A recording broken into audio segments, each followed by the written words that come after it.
Hello, everybody, and welcome back. We are at it again, another week of Tech Support Live. This week, I'm going to be your host. I'm sure many of you know me, but if you're new to the stream, my name is Alec. I'm an interactive media specialist here at NETGEAR, working primarily on web design. And with me, I've got Michael and Darren. Michael, you want to go ahead and introduce yourself to any of the newcomers? Sure. Hi, name's Michael. I'm technical marketing manager, and I do a lot of trade shows. We actually have trade shows in the world when COVID isn't around. I work with a lot of the data products that we have, and I do a lot of work with the online reviews, and I'm here to answer any questions you got. Hi, Darren. And I'm Darren. I'm a technical support specialist and community moderator. I've covered mostly all of our home networking products over the years and here to answer any technical questions that we might have in the chat today. Good stuff. Unfortunately, I know a lot of you who are regulars on the stream might be wondering where Ben is. Ben couldn't make it today. Had a Zoom parent-teacher conference, so he'll be back with us. I believe we will be streaming next week, but obviously the week of Christmas, we will not be working. So to those celebrating Christmas, Merry Christmas, and to all those celebrating other holidays, Happy Holidays, guys. It's getting close. It's pretty exciting to be at this time of year. Looking like we might get the ultimate Christmas present of a vaccine coming in soon, so that's pretty cool. Um, so while we're waiting for questions to file in, um, Darren and Michael before the call, before we went live, we're talking about some new games. Right now is a big time for gamers. We got some, it sounded like some Diablo content coming out, and obviously Cyberpunk 2077 just came out. I'm wondering, um, are you guys, obviously Darren, you got the Diablo game, but are we getting Cyberpunk 2077? I've played like 10 hours so far. Oh, all right. So you're ahead of the curve. Yeah. Sorry, It's Michael, good. what was that? I said, how many bugs did you run across? I noticed that in the articles I read about it, it's been pretty bug heavy after the launch. Yeah, I was gonna get there. It's good, but yeah, you're gonna run into a ton of bugs. I've ran into just AI smashing into stuff, my resolution changing at times, and I have to rechange it back. Playing on PC, missing clothing. My clothing just becomes unequipped, and I'm running around naked. It's like, why? Why'd this happen? Yeah, just tons of small stuff being stuck on screen, tons of bugs, but it's still good. Still having a lot of fun with it. Yeah, I think I'm gonna get it. I recently redid my computer, and I managed to buy MSRP on a website, a 30 series um, NVIDIA cards. So I'm really excited to try like the ray tracing. It looks really cool. All I've played so far is Borderlands, which doesn't have ray tracing, so I'm excited to see like all the lighting effects. It looks really nice. I also love the art style. So like I love like neon cities at night. So it's going to be that plus the RTX, like ray tracing is going to be really cool. All right, well, it looks like we actually did get a question here from Victor. Victor says, "Hi everyone, I just picked up the Nighthawk CAX80. It's a great product. What are the best settings for my modem router?" So there's a lot to dive in here. I forgot the name of the setting, Michael or Darren, if either of you know, but there is the setting that automatically chooses the best band for you between 2.4 and 5.0. That's probably something worth doing. What's that one called again? Smart Connect. Smart Connect. Smart Connect. Michael, it seems like your microphone's not picking you up all the time. If you want to take a look at that. Sure, I'll work on that. Okay. Want to make sure everybody can hear you. Cool. But I would say turn on Smart Connect. That's usually pretty good. If you have a bunch of IoT devices, you might not want to, and for those who might not be familiar with that term, IoT devices are going to be things like smart doorbells, smart refrigerators, Chromecasts, just like little devices that connect via internet. If you have a bunch of those, it might be wise to turn off Smart Connect and actually specifically assign those to the 2.4 gigahertz connection as that goes further and has a lower speed. And those typically And just need a trickle. So that's yeah, and one some of the bit of advice. Smart devices, especially like cameras, smart cameras, they have problems at times, some of them on actually getting on the 2.4 band, which is what they actually need. And when Smart Connect's on, sometimes they end up just not connecting because they're relatively dumb devices. So yeah, being able to turn Smart Connect off can help with those.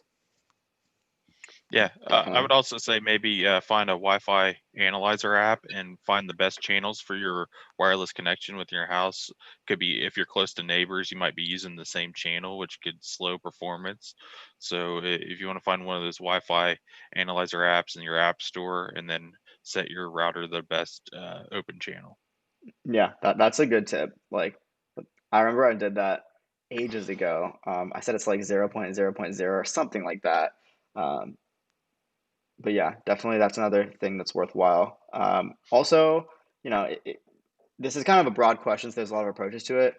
Make sure your cables are relatively new and are at least Cat 5e, ideally Cat 6 or above.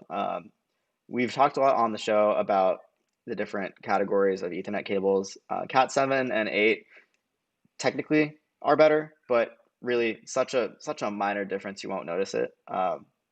So at least a Cat 6 cable, ideally new. You know, if it's 10 years old, it might be time to swap it out because they do degrade over time. Yep. And also something we've talked about before on the cable side of that cable modem.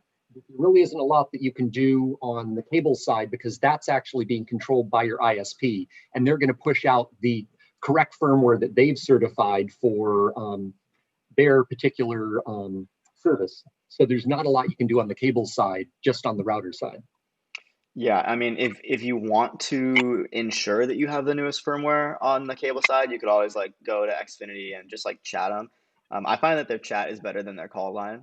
Just chat them and be like, hey, just want to confirm, I have the newest firmware on my cable modem. I just got a new cable modem and would love for you guys to push the newest firmware. That kind of stuff can make a difference, although it should automatically push out. So Yeah, it definitely will. They're really good about that. But usually their firmwares are a bit older because once they've certified a firmware, they don't want to spend a lot of time certifying new ones, even if the maker like NETGEAR has newer firmware.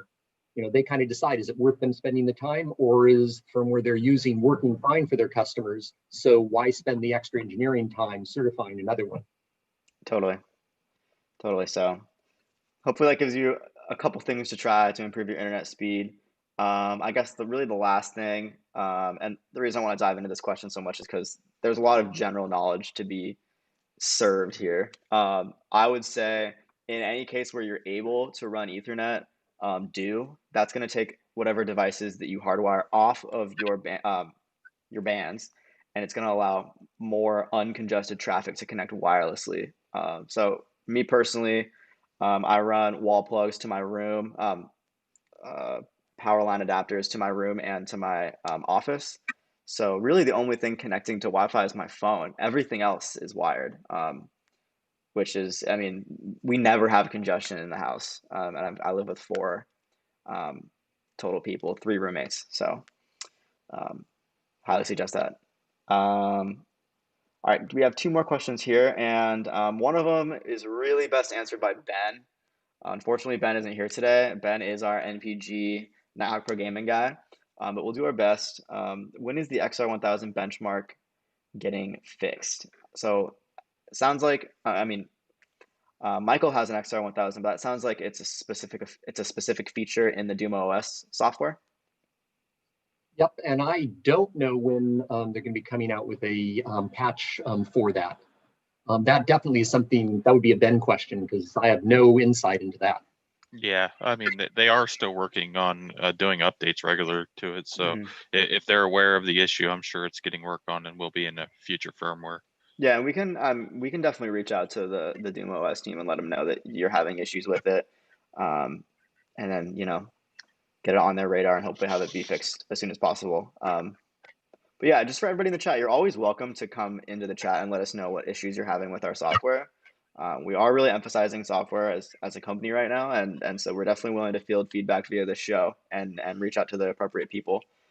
We've done it several times from the show. I can't name any specific instances where anything's been implemented. I don't know off the top of my head, but we do reach out to different departments based off of your feedback. So feel free to keep commenting feedback on our products. Next question here is from Adrian, who says, do you guys have a public beta program for new equipment? If so, what do you have to do to qualify and get in? So we don't have a beta program for equipment specifically, although if you are interested in beta firmware for your device, there is a email that should be in the description here. Oh, what's the email? It's not in the description. What is it? I can put it in the chat. NETGEAR team at netgear.com. NETGEAR team at netgear.com. We used to have one of those programs, but that was like 4 years ago. I don't know if we continued it or not. There's a URL that was actually just posted in there to get more information about our beta program. Nice. Okay. Yeah. So, yeah, Adrian, you should be able to. Oh, sorry, Michael. What was that? I said I know our beta program is somewhat limited. It's not just an open beta, but we do have some beta programs, and yeah, they can go to the beta.netgear.com to get more information about the program. I wasn't even aware that we had that website. That's really cool. So there you go. Go on there and you should be able to try out some beta firmware based off of whatever device you have. And if it is an older device that isn't supported anymore, there's probably not any new firmware updates. But if you have one of our newer routers, like maybe a Wi-Fi 6 router, you might be able to get some beta firmware. So give it a shot and sign up. And that goes for everybody in the chat. Feel free to sign up. Okay. My PS5 seems to be running more smoothly than my Xbox Series X on my XR500. What can I do? So with this generation of consoles, we had a little switcheroo. It's always been the PS4 was the lacking Wi-Fi console. Now it seems to be the other way around. The PS5 does have Wi-Fi 6. Granted, your XR500 is not a Wi-Fi 6 router. I would bet it has a better wireless card, as it is a Wi-Fi 6 wireless card. Just from like a processing standpoint. Correct me if you think I'm wrong, Michael. Or nope, you're right. Dan. Okay, yeah. So it's got a better wireless card.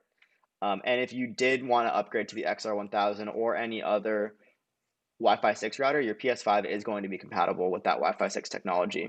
The Xbox Series X, I mean, obviously we're a little biased, but we think they dropped the ball with the Wi-Fi 5. I mean, it's almost 2021. You should be Wi-Fi 6 at this point, but that should answer your question. If you would like to maybe allocate more bandwidth to your Xbox Series X via quality of service on Doom OS, you could try that. But ultimately, it's a hardware discrepancy. All right. We have Mario who asks, I have a FiOS, I don't know how you say that, router from Verizon. Any router from NETGEAR that we could recommend?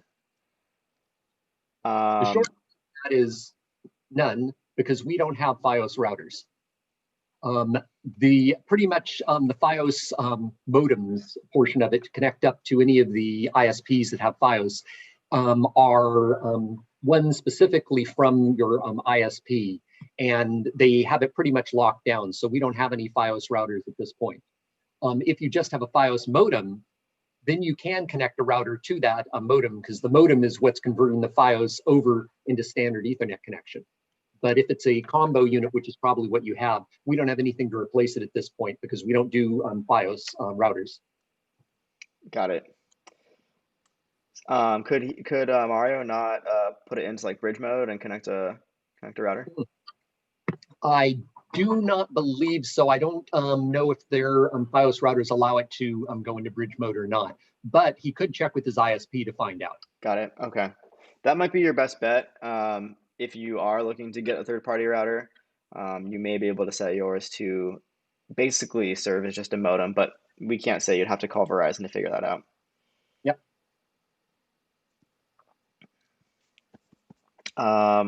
Okay, from Bruce here. We have Cox Internet. We have had loss of connection and filtering for over a month. They said the problem is the NETGEAR modem. It was added in 2017 and probably needs to be replaced after 3 years. That's our products typically last longer than 3 years.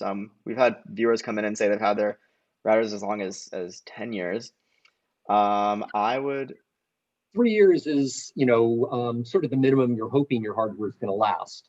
And there's a lot of variables as to how long it's really going to last, including just pure luck as to the particular components that are put into it on the manufacturing line, before you get it.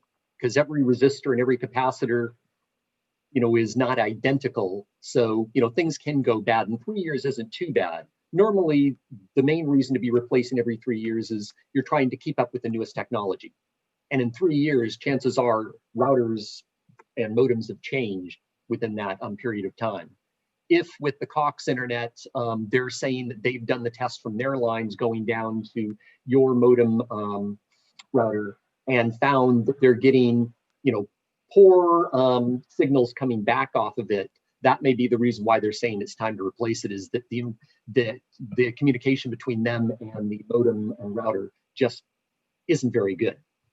Some of the things you can do, though, obviously, you can power cycle it. The chances are, if it's been going on for a while, you power cycled it. Other than that, if it is the modem, then that means that the firmware is going to be being pushed out by the ISP. So there's not a lot you can do there. And it might be the hardware is just going bad. And 3 years, it can happen. Some products have lasted 10, but 3 years is at least sort of like the minimum you're hoping. Got it. Yeah. So Bruce, give it a shot. Try power cycling it. Another thing that you might want to try is you could try factory resetting it, and then reaching out to your ISP to push their newest firmware once you power cycle it. That could help. But yeah, keep us tuned in to what you end up doing, and we'll help you. We'll help you figure it out. You asked, is there a way to find out if my modem or router is having issues? Well, it sounds like you have a gateway, which is kind of both combined into one. So I would bet that your issue lies somewhere in that combined unit. Yeah, if you don't have a combined unit, if you actually have a modem and a separate router, what you can do is you can connect a laptop directly up to your modem. You'll have to power cycle the modem to have it get the MAC address from your laptop, but you can connect directly up to it and test for a while and see if you have the same sort of problems. And if you don't, then at least your modem is fine. But since your ISP is saying that there's problems with your modem, chances are it is the modem that's giving you the issues, because that's what's going to be responding back to your ISP when they run their line tests.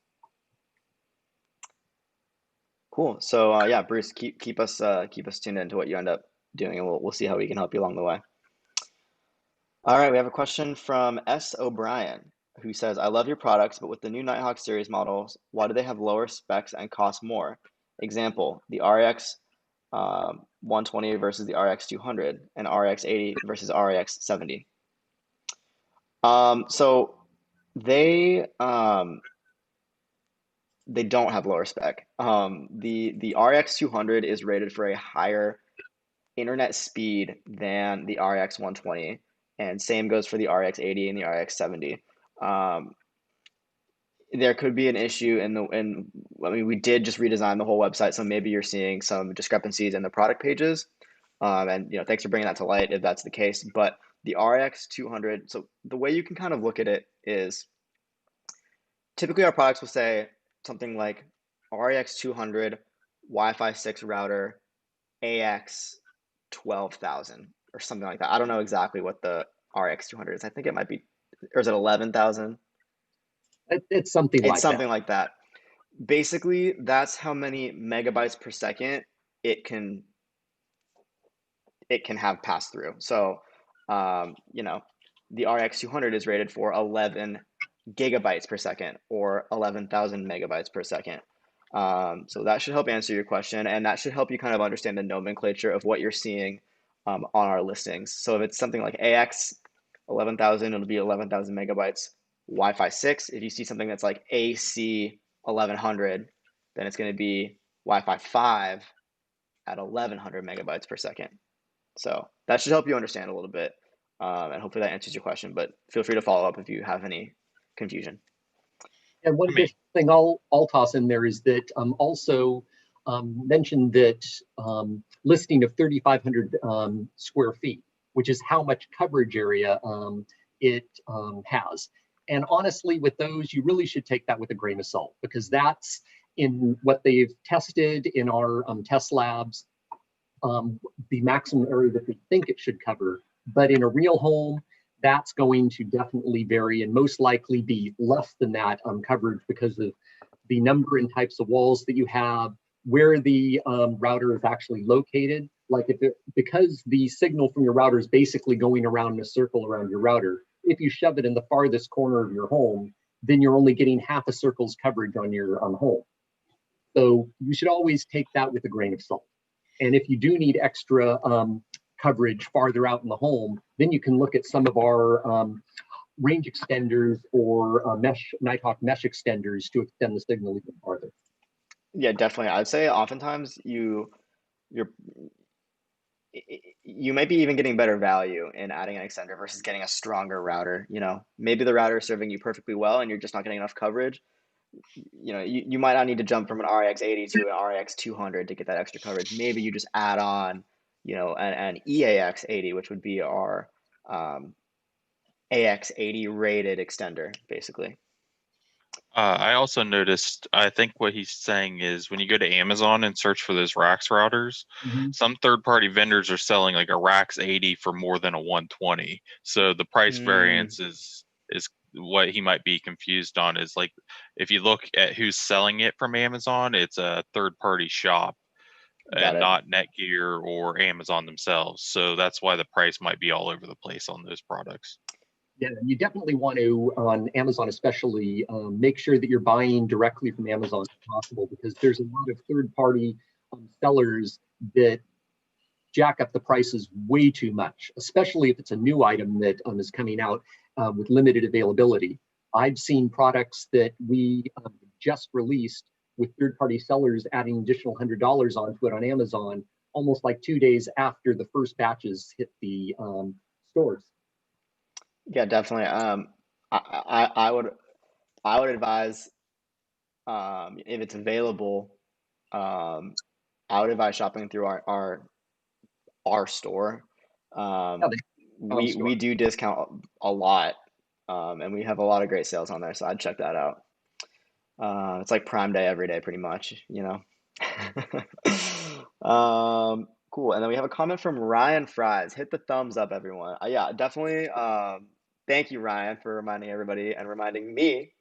Guys, it makes a big difference when you do hit the like button. More people see the show, and we're here to help you guys out. So we love bringing more people in, more people to interact with and help out. So if you haven't yet, definitely hit the like button. It really helps us out, and we appreciate it. And we appreciate you being here. Thanks for tuning in. Okay. Question from Hamad. Is AX6 Wi-Fi 6? AX, you go ahead, Michael. Yeah, basically, there's different lettering for each one of the Wi-Fi standards, and it used to be that you would have like AC, and now we have AX, and the Wi-Fi consortium decided that was getting way too confusing, so they went and changed it all to be Wi-Fi 1, 2, 3, 4, 5, and we're up to 6, just giving a number instead of actually giving letters. But yes, Wi-Fi 6 is AX. And the previous one, Wi-Fi 5, was AC. So yes, it is the same thing. There's different names for it only because they decided to change the naming and the standard. Yep. And with our products, you see RAX, R stands for router, AX is Wi-Fi 6. So we have cable, so it's CAX. So any of our products that have AX in them are Wi-Fi 6 devices. It can definitely get confusing, but once you start to understand the way we name our products. It does make sense, although, uh-oh, my AirPods are low on power. I knew it was gonna happen. I knew it was gonna happen. Oh, you know what? Here's what we'll do. I've got a great idea. Put one I was going to suggest that in the earlier. charger, and I'll go Yep. plug it in, and we'll swap it out. All right, I'll be right back.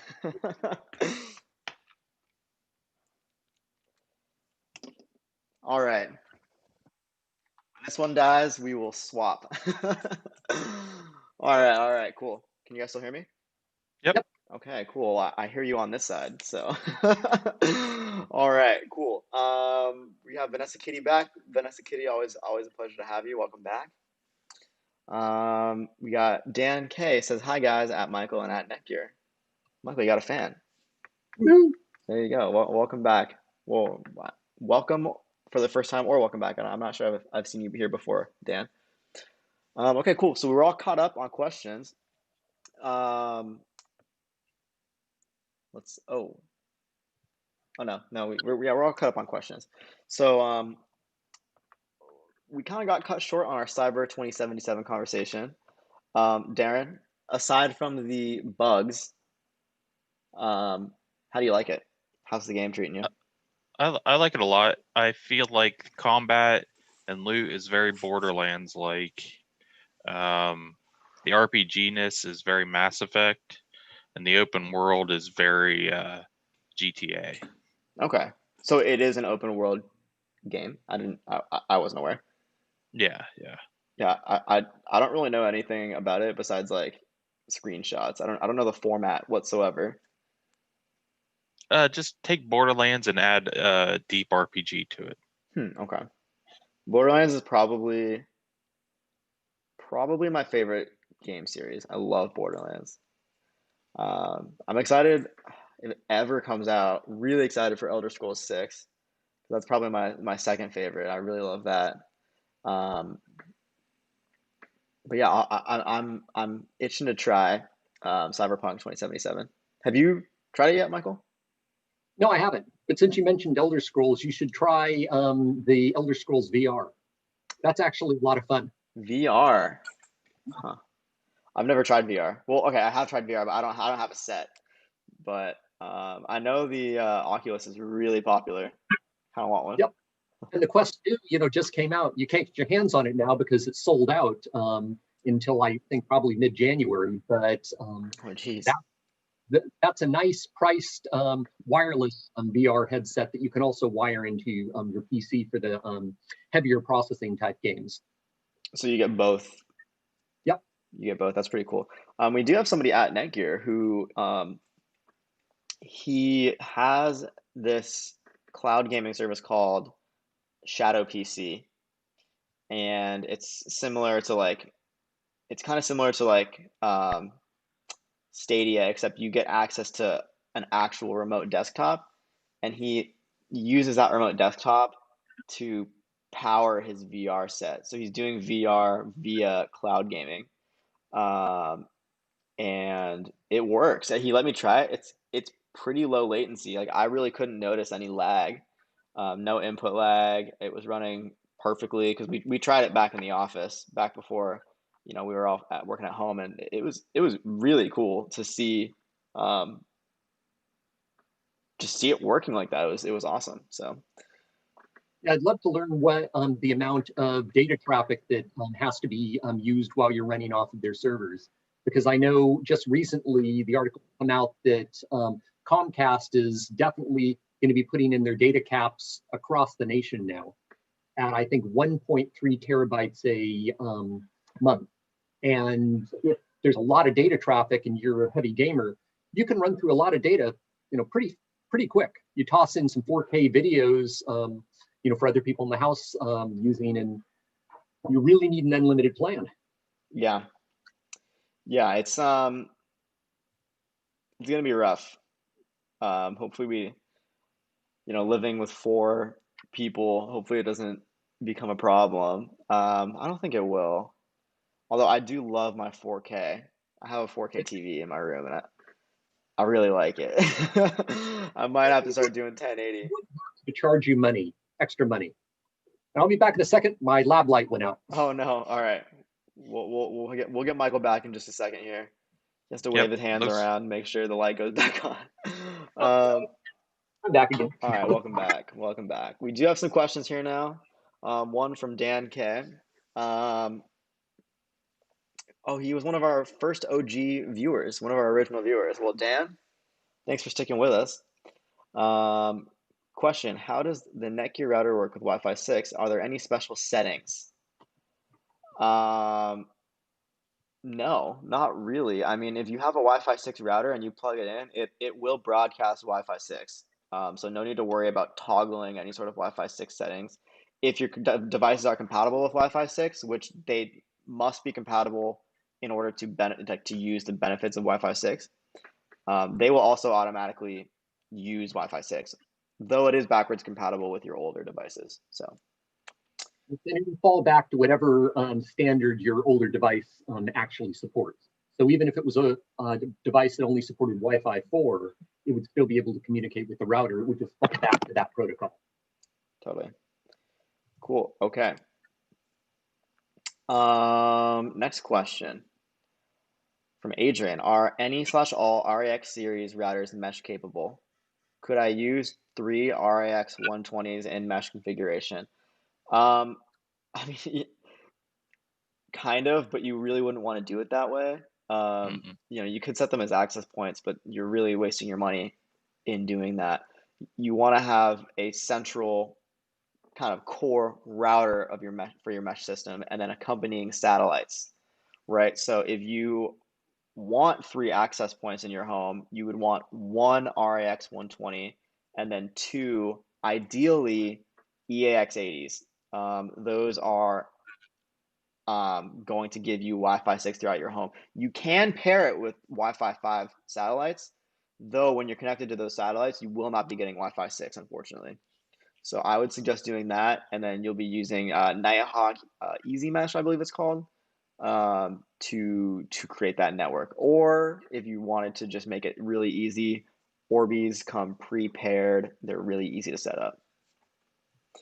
We kind of compare Orbi to like having an iPhone and Nighthawk to having an Android. It's a little more involved with the setup and tinkering, but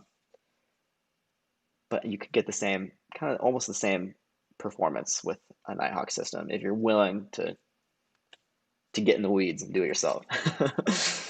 Dan Tuma. My number is 1.2 terabyte cap on Comcast. Gotcha. And Vanessa, how come you're only running through 200 gigs? You obviously aren't downloading any games, that's for sure. I downloaded yesterday was 70 gigs, and that was just a single game. Yeah, geez. Those games, they take up a lot. Well, Cyberpunk's patch was 80 gigs. Yeah. Gosh, I gotta download it soon before I get the cap. Yeah, one thing I was thinking about and worried about is that, of course, I have Steam on my PC, and I've got tons and tons of games, and I have it set to automatically update those games. Well, how much data is it using just updating all of those games, even the ones I'm not currently playing? A ton. Yeah, you'll probably have to turn that off when they put in the data cap. Yep. Okay, we have a question from Dan Tuma here. Is upgrading to Docsis 3.1 kind of the same thing as going to Wi-Fi 6? I've upgraded both. So Docsis 3.1 is going to get you more speed. Is that correct, Michael? Well, Darren? Yeah, the Docsis 3.1 is on your internet connection side, while the Wi-Fi 6 is on your local Wi-Fi side, basically the Wi-Fi in your house connecting up to your router access points. And those are two sort of separate things, but you want to think about both of them when you're looking at your network, because you want to maximize everything in your network, including your internet connections. So if your ISP supports Docsis 3.1, then yeah, getting a Docsis 3.1 router is a good idea, because then you're maximizing that pipe that's going out to your ISP in the internet. While with Wi-Fi 6, that's maximizing your speeds within your home. And when you're wirelessly connected to your router, then that speed has to use the pipe from your Docsis 3.0 or 3.1 in your modem. So two different pieces that just make it faster to actually get out to the internet, get faster speeds from it. But you want to make sure that your plan that you have from your ISP actually is going to support the 3.1. In other words, that your ISP supports the Docsis 3.1. Otherwise, it's a waste of money because you're not going to get the benefits of it. But most of the major ISPs support 3.1 now. So going to it, you'll probably see some faster speeds when you do internet speed tests. So it's good that you did both because they're both great. There you go. Good stuff. Okay. All right. Next question.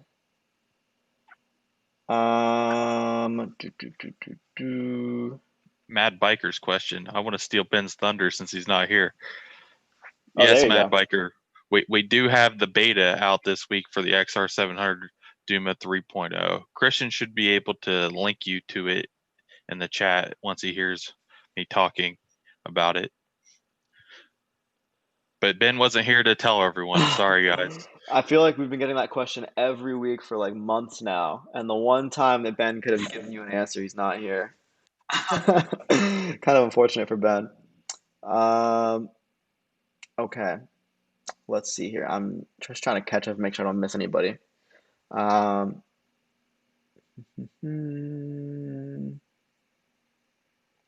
Okay, we have a question here from Dan K. Or did I miss Dan Tuma's question? Oh no, we answered that one. Okay, Dan K asks, I'm still having issues using the NETGEAR router. It keeps selecting the wrong MTU even after restart. Any idea, Michael, or me? Well, I'd default to Michael because I'm not even sure what an MTU is. Yeah, I'm not sure why it keeps selecting the wrong one.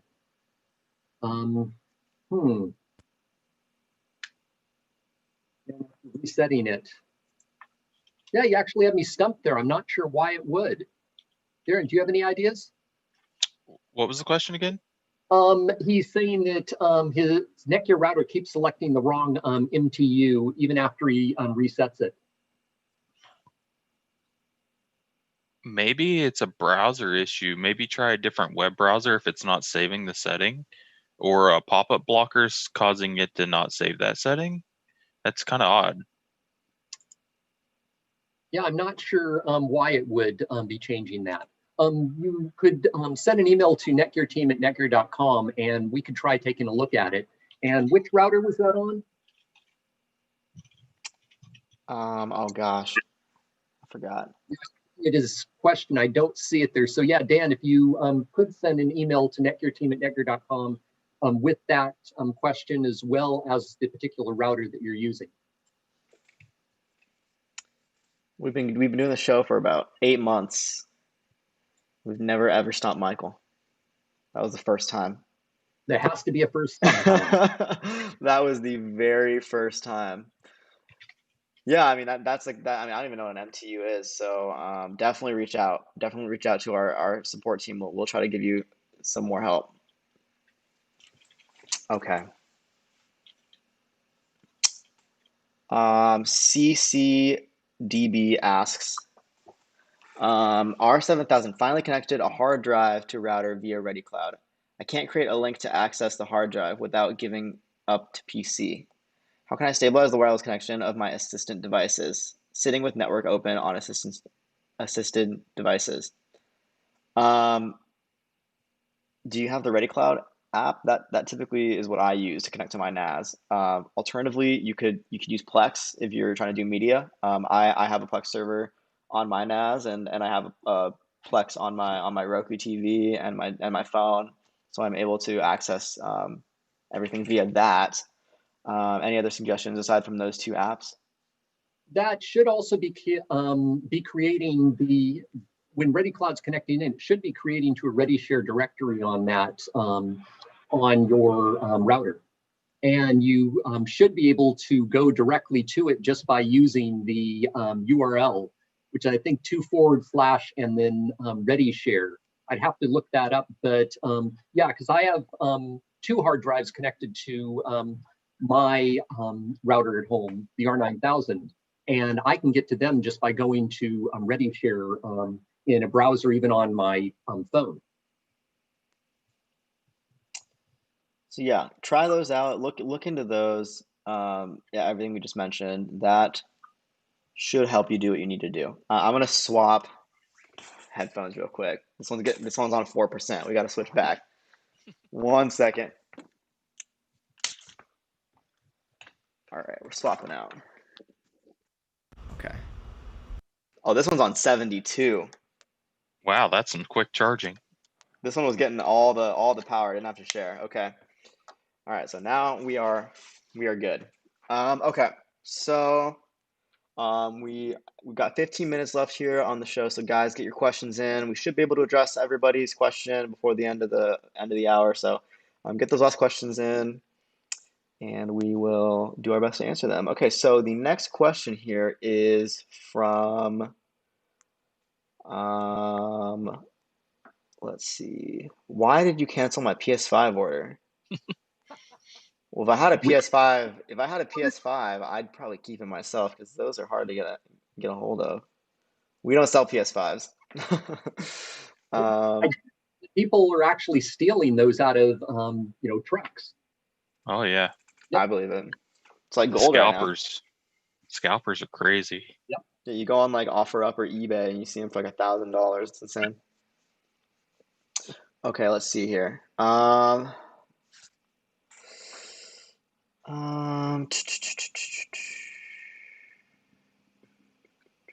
Dan K says his router is the AC 1900 Wi-Fi DSL modem router.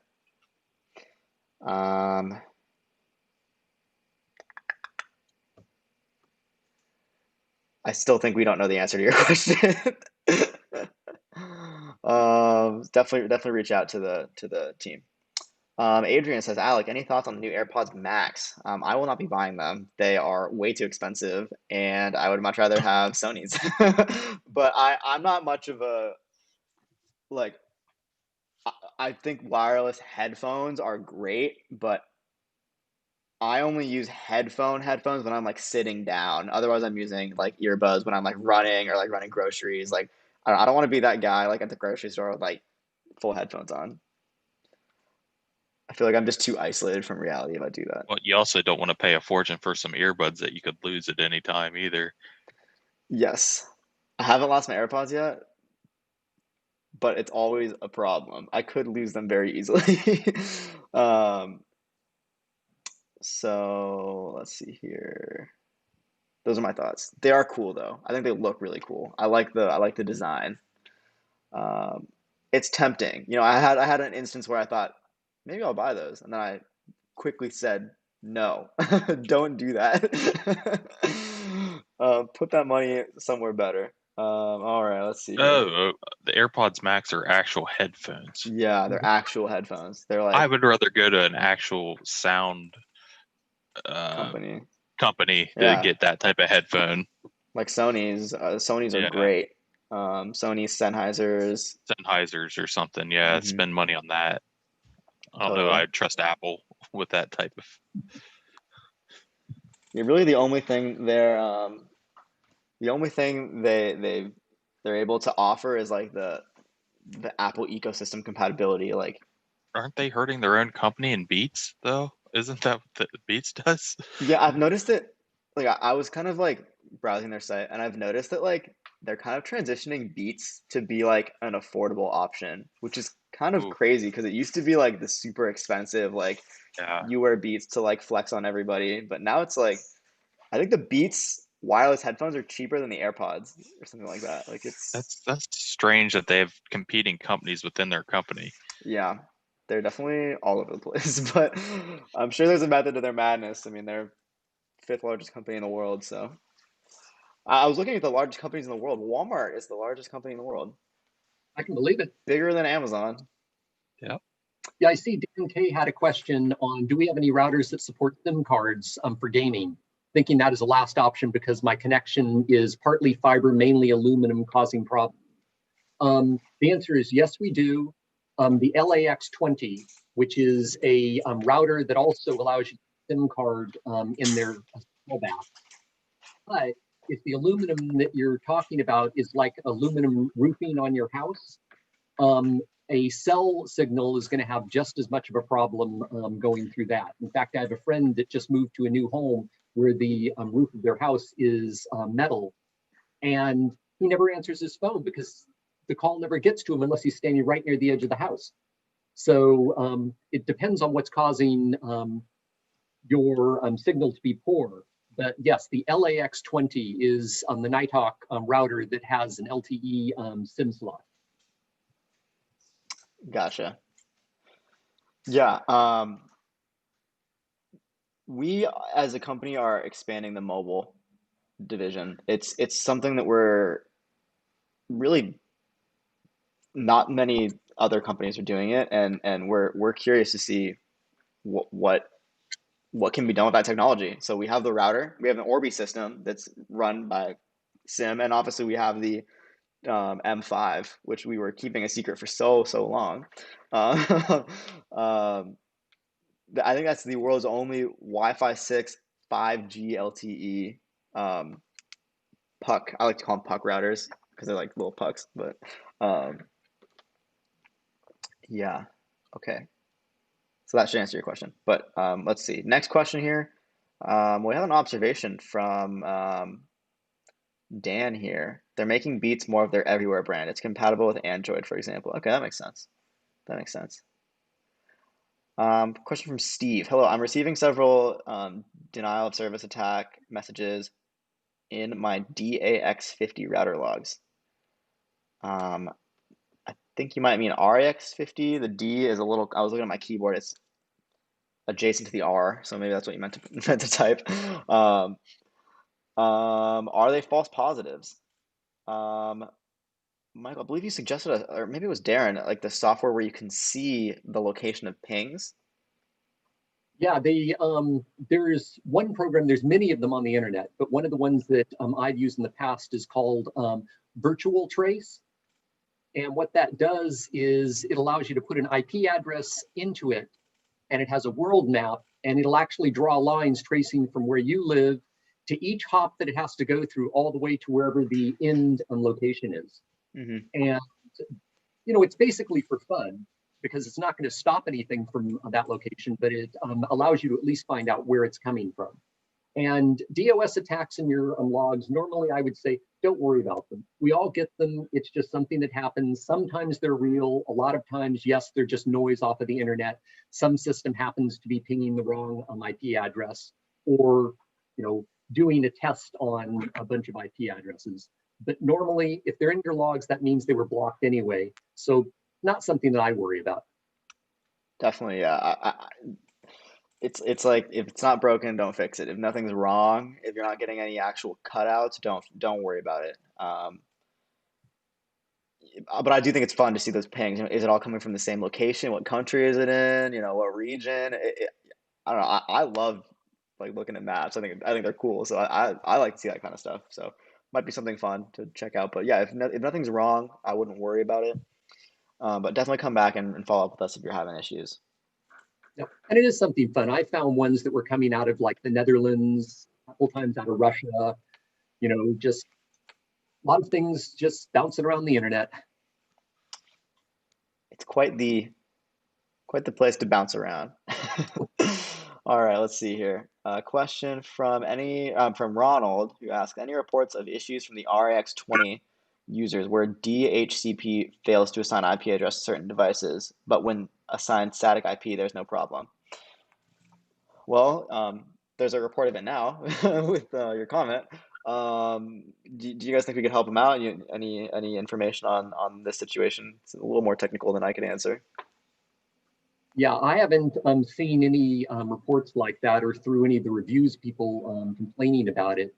Darren, community, have you seen anything? I don't believe so. I mean, Christian might be the better person to ask. He's in chat, so he might hear and have a better update for you in chat on that. But I haven't heard anything on this.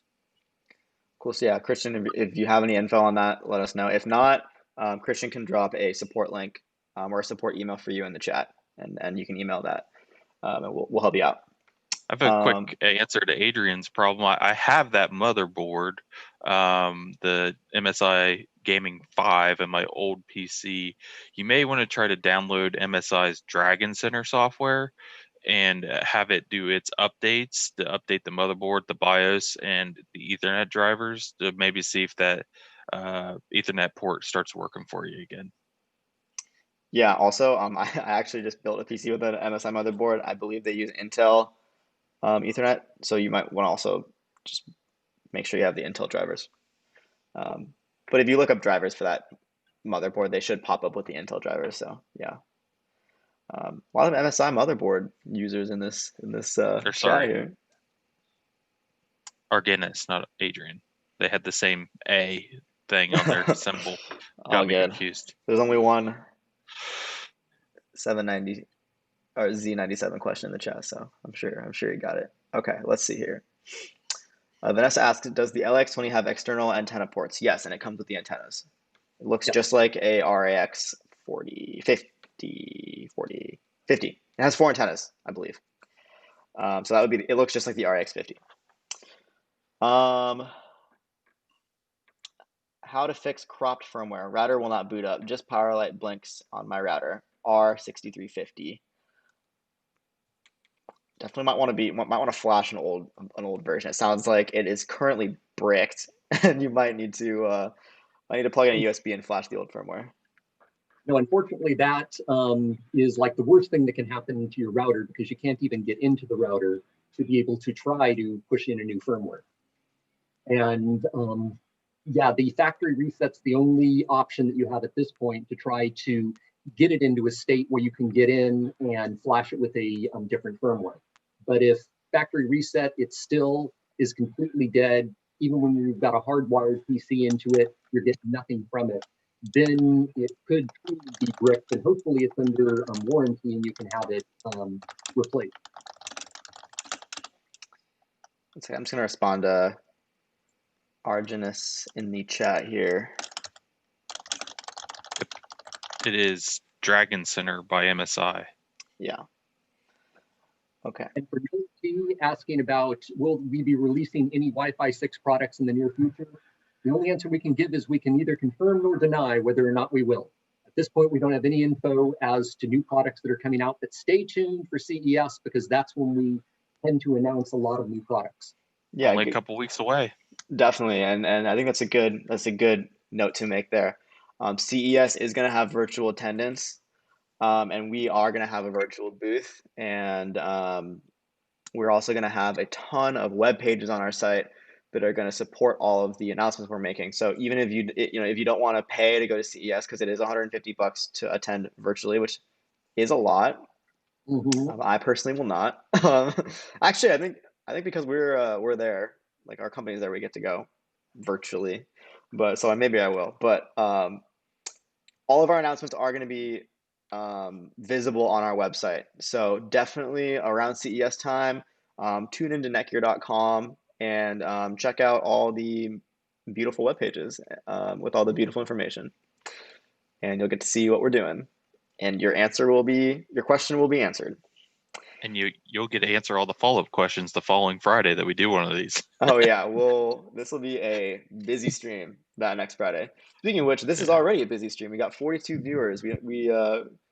That's a lot. And thanks to everybody who's tuning in right now. We're coming down to the end of the streams, and we'll go maybe a couple minutes over, but we are coming down to the end. So get your last questions in. We'll try to answer them. If you haven't liked the stream yet, please do. It helps us a lot.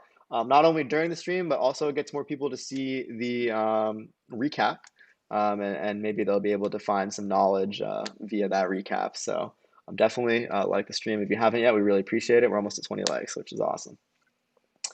Cool. Okay. So next question here. Any excitement for the new Star Wars and Marvel shows announced yesterday? Absolutely. My roommate gave me his Disney Plus, so I'm in heaven right now. All right. Hi team, this is from Joe.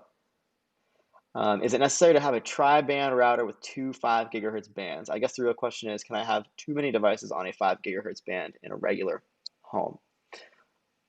Yeah, Um, you actually can have too many, but it depends on how many devices you have. Like going down a highway, you can always have so many cars that you end up being in bumper to bumper traffic. Normally, um, in homes, you've got some 2.4, some 5, and it balances itself out pretty well. But it depends on how many devices you have and how many ones that are heavy on the 5 gigahertz band. Having a second band doesn't hurt, but if you're not actually noticing any significant slowdowns, having that second 5 gigahertz band is just giving you more lanes on the highway. totally, totally. Yeah, and then if you kind of compound that with Wi-Fi 6 kind of makes those individual bands into even more highway lanes. So, then you're in traffic-free heaven if you do that. All right. We've got got somebody in chat named BTS Army. What up, BTS Army? Welcome to the chat. Um, let's see here. How to counter the conflict with Windows of Wi-Fi drivers.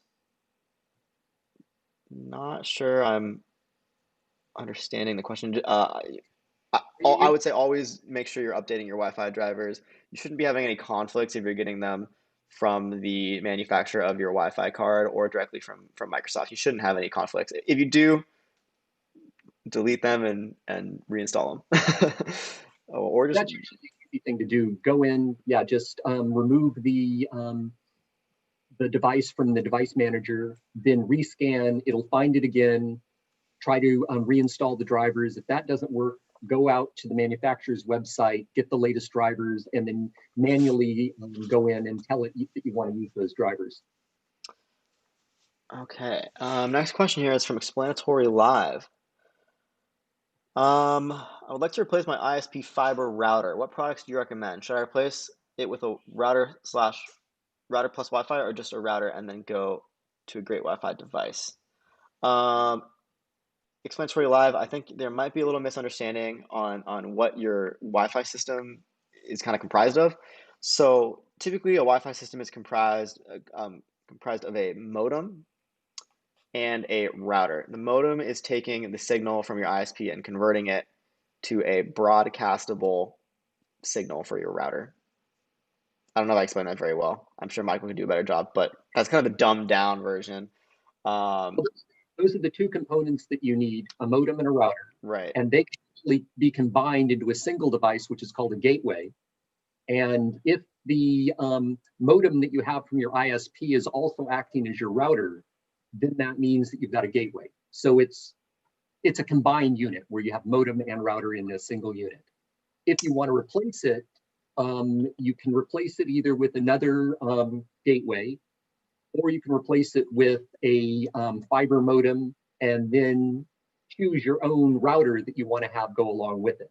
A lot of people will do that if they have that option, because then they have a much larger choice of what routers they want to use, especially if they're gamers. They might want to have a pro gaming router like the Nighthawk Pro Gaming series that we have. But the modem that you would be getting would have to be coming from your ISP, because since it's fiber, they're the ones that supplied your fiber modem or gateway. So check with them, find out first if they actually have just fiber modems that aren't gateways.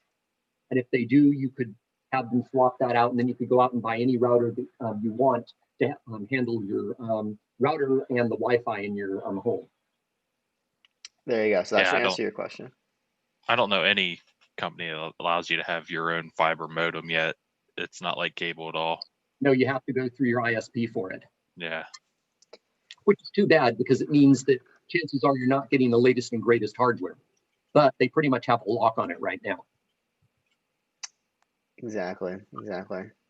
Okay, we're a little over, so we're just gonna get through these last questions, rapid fire them, and then we'll be headed off for the day. Let's see. Why do some Wi-Fi devices have external antennas and others do not? For example, Nighthawk versus Orbi. This is kind of a fun one to answer. Orbi does have antennas, but they're internal. But our studies have found that users perceive systems with antennas to be faster than systems without antennas. So we could make all of our routers these nice clean looking boxes with no antennas on the outside, but they wouldn't sell as well because you guys think that having antenna on the outside makes it faster. It's not true, but that is what our consumers think. Yep. And it's also for aesthetic purposes. The reason why we came out with Orbi is there were a lot of people that didn't want to show off their router or their extenders in the living room because they considered them ugly boxes, even though we think they look awesome. So we came out with Orbi, so it was a nice aesthetic appeal. You didn't mind having that being shown in, out in the room, in the living room, and so on. So that was one of the reasons why we came up with that. There you go. All right, last question that we'll answer here, and then we'll be heading off for the day. Hello, NETGEAR. I have a question that I wish to solve. Can I stream my PC to another PC using Ethernet? One PC is better than the other. You could do some like remote desktop kind of thing. I don't know if you could do it via LAN. You probably could. I'm sure if you really dug deep into settings on like, TeamViewer or something like that, you could probably do remote desktop via LAN. But Well, remote desktop software that it doesn't care whether it's being wired or wireless. You can, remotely control the other PC from yours. I used to have that set up at my home. So yeah, there's a lot of software out there that does it. definitely. So Yeah. that one, sorry, go ahead, Darren. If they're trying to game that way, there's stuff like Steam Link or NVIDIA Shield that will stream from your home PC from one room to the other over your local network, where you can play on a TV somewhere else in your home, but use your high-end gaming PC that's up in a bedroom somewhere. Actually use Steam Link for that exact thing. Yeah. While I'm on the treadmill, while I'm gaming.